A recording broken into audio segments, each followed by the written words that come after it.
जय हिंद दोस्तों। मैं मोहम्मद हनीफ हनी, अध्यक्ष जेएसएम, चुनावी वादों को पूरा करने की वार्ता वाला कानून लॉ मूवमेंट में आप सबका बहुत बहुत स्वागत करता हूं। जैसा कि दोस्तों आप सब जानते हैं कि हमारा संगठन पिछले कई वर्षों से लगातार भारत सरकार से चुनावी वादों को पूरा करने की बाध्यता वाला कानून बनाकर चुनाव के समय किए गए वादों की जवाबदेही तय करने की मांग करता आ रहा है। इसी कड़ी में आज मैंने अपने संगठन के अन्य पदाधिकारियों के साथ उत्तर प्रदेश की राजधानी लखनऊ की फैमिली कोर्ट के विद्वान अधिवक्तागणों से मुलाकात की। समाज का वो वर्ग जो कानून को सबसे अच्छे से समझता है, समाज का वो वर्ग जो कोर्ट में खड़े होकर को कानून की व्याख्या करता है, समाज का वो वर्ग जो पीड़ित को न्याय दिलाता है। मैंने आज उनसे उनकी राय जानने की कोशिश की कानून की नज़र में, और मैंने अपने इस मुद्दे पर उनका समर्थन भी हासिल किया। तो आइए देखते हैं उनकी राय हमारे इस मुद्दे पर।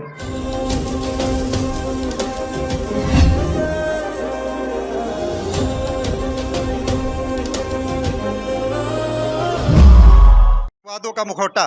सर, हम आप लोगों से एक सवाल ये करना चाहते हैं कि ये जो ठगी है या जो है धोखा है, ये ऐसे शब्द हैं जो अपराध का बोध कराते हैं, जो अपराध की कैटेगरी में आते हैं।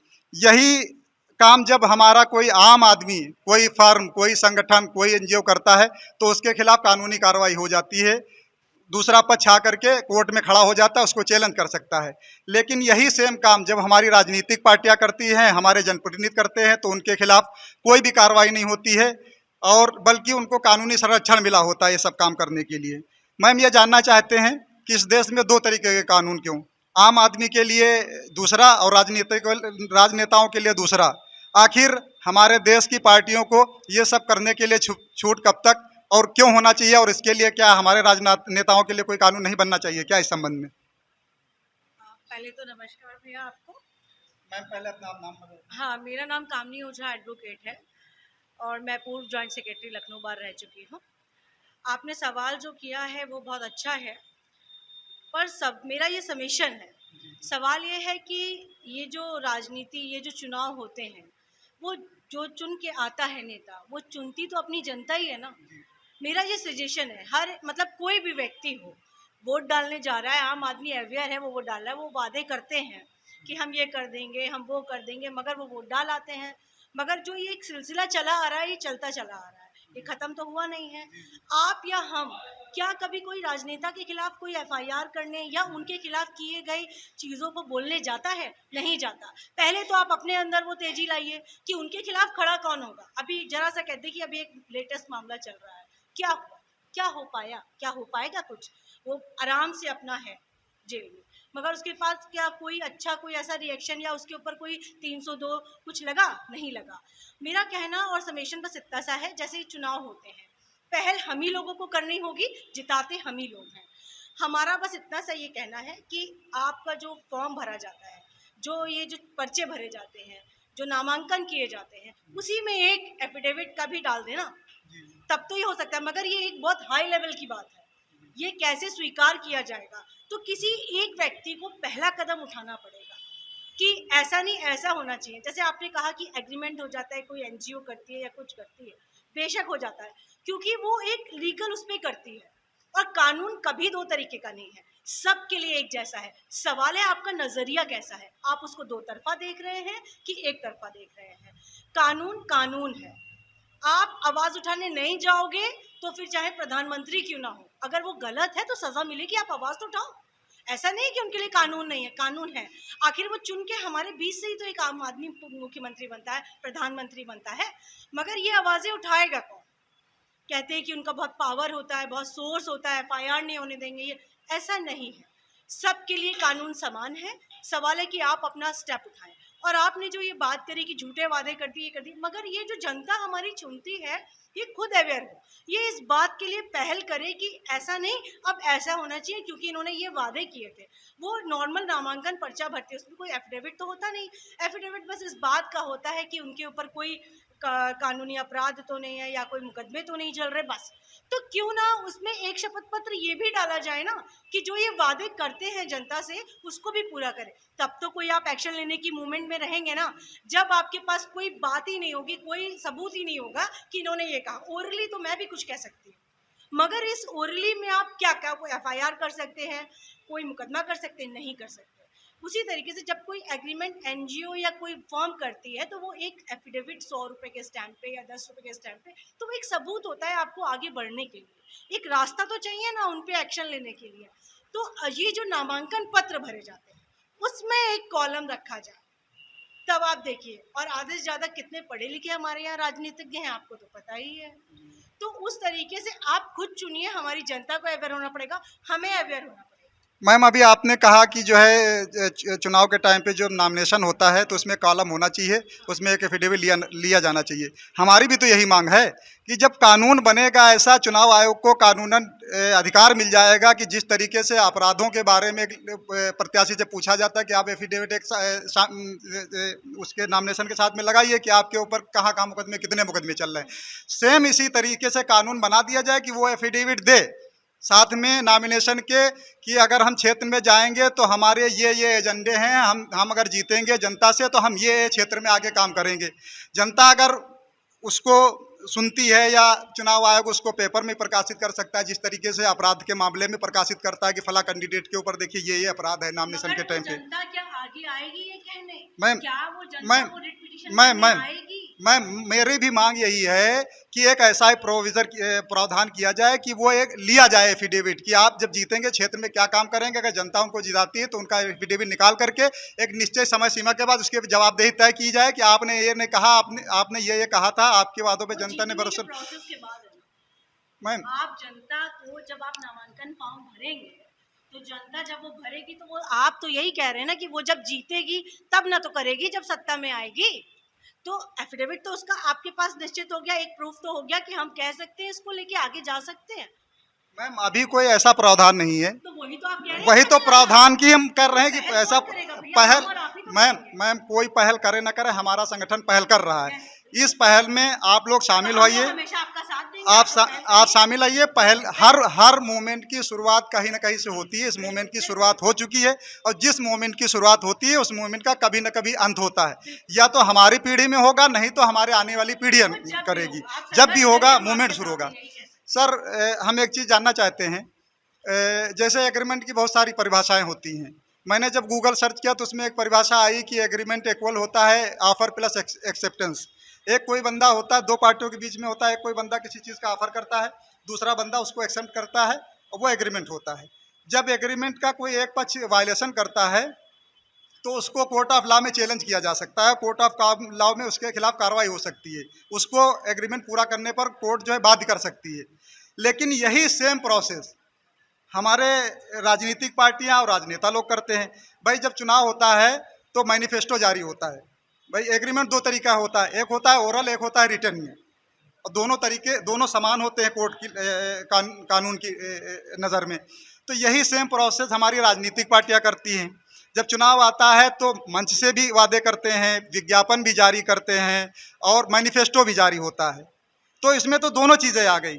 फिर आखिर ये हमारा जो वादा मुआहदा दो लोगों को बीच में होता है, पार्टियां कहती है कि साहब आप हमको वोट दीजिए, हम जब सत्ता में आएंगे तो आपको बिजली की सुविधा देंगे, आपको पानी की सुविधा देंगे, आपको जो है अपराध मुक्त समाज देंगे, महिलाएं सड़कों पे सुरक्षित चल सकेंगी, हर चीज़ का वादा करते हैं। लेकिन आखिर ये एग्रीमेंट के दायरे में क्यों नहीं आता है? आखिर इसको एग्रीमेंट के दायरे में क्यों नहीं आना चाहिए?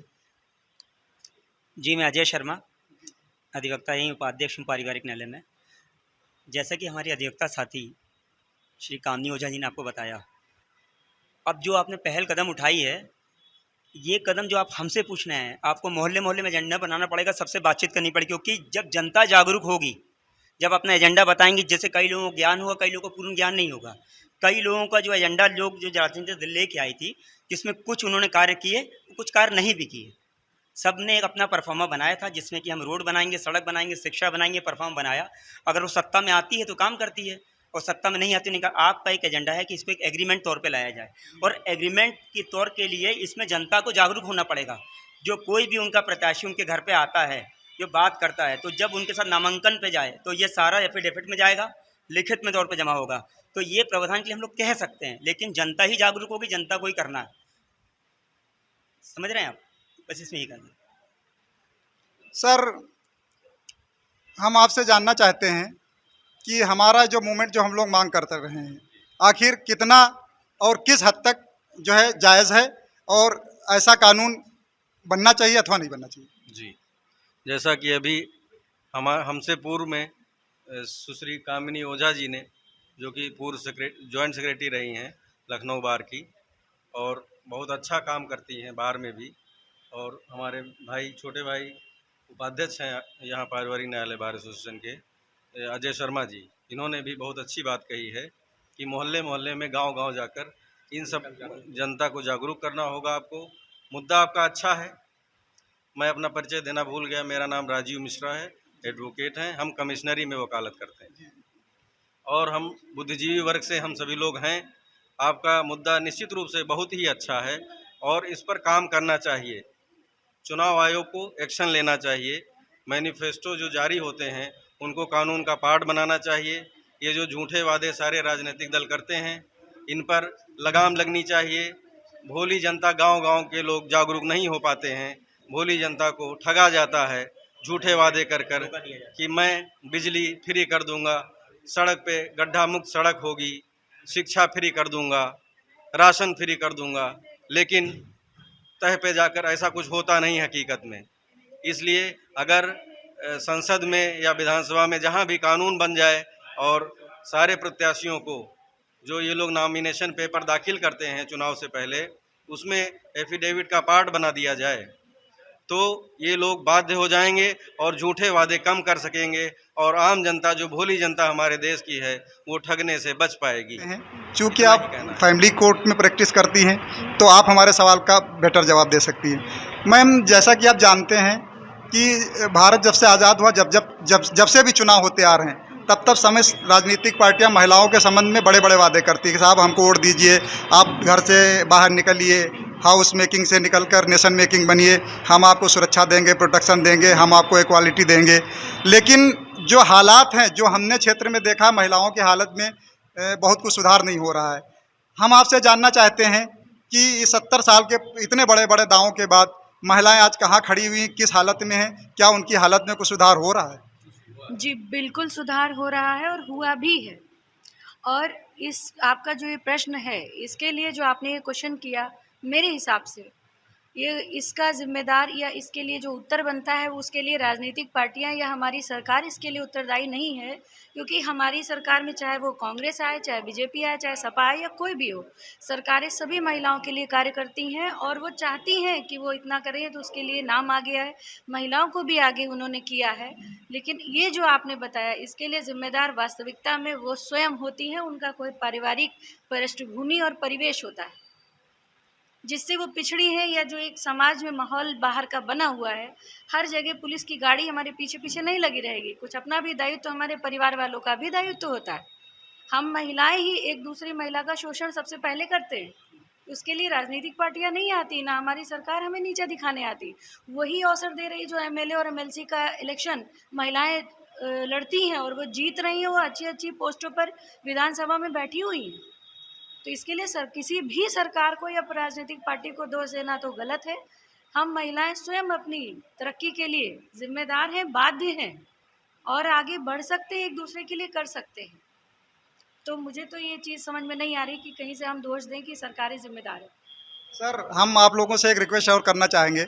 आप लोग, तमाम लोग हमारे इशू से सहमत हैं, तो प्लीज़ हमारे देश के प्रधानमंत्री, यशस्वी प्रधानमंत्री माननीय जो है नरेंद्र मोदी जी से एक रिक्वेस्ट कर दीजिए कि एक ऐसा कानून, चुनावी वादों को पूरा करने वाली बाध्यता वाला कानून बनाएं, ताकि हमारे समाज को, हमारे देश के वोटरों को धोखा, फरेब और झूठे वादों से जो है निजात मिल सके। आप एक रिक्वेस्ट कर दीजिए प्लीज़। देखिए, मैं बिल्कुल रिक्वेस्ट करूँगी और ऐसा नहीं है, हम कहते हैं कि हम आपके इस माइक के माध्यम से, आपके इस चैनल के माध्यम से आपकी रिक्वेस्ट वहाँ तक पहुँचाएंगे। मगर आपको वाकई में अगर इस दिशा में कदम उठाना है तो आप चलिए, अपना एक ज्ञापन लीजिए, आप चलिए पहले योगी जी को दीजिए, फिर वहाँ से आप आगे बढ़िए, मोदी जी के पास भी जाइए। मगर पहल तो आपको करनी पड़ेगी ना, आपका चैनल है, हम लोग आपके साथ खड़े हैं और मैं बिल्कुल आपका साथ दूंगी, हमारे सारे साथी अधिवक्ता आपका साथ देंगे। आप अपना ज्ञापन तैयार करिए, चलिए मोदी जी के पास। जी बिल्कुल, जो मेरी साथी अधिवक्ता ने जी कहा मैं हम वही लोग आपके साथ हैं। जो भी मदद होगी हम लोग आपकी पूरी मदद करेंगे। और एक ज्ञापन दीजिए, जो राष्ट्रपति और प्रधानमंत्री जी का कानून बनाया जाता है उसका पूर्ण पालन होता है, इसलिए इसको बढ़ाया। बिल्कुल बिल्कुल, मोदी जी को और योगी जी को हम लोग लिखित ज्ञापन दे सकते हैं इस बात का कि ये जो मैनिफेस्टो है इसको कानून का पार्ट बनाया जाए। धन्यवाद।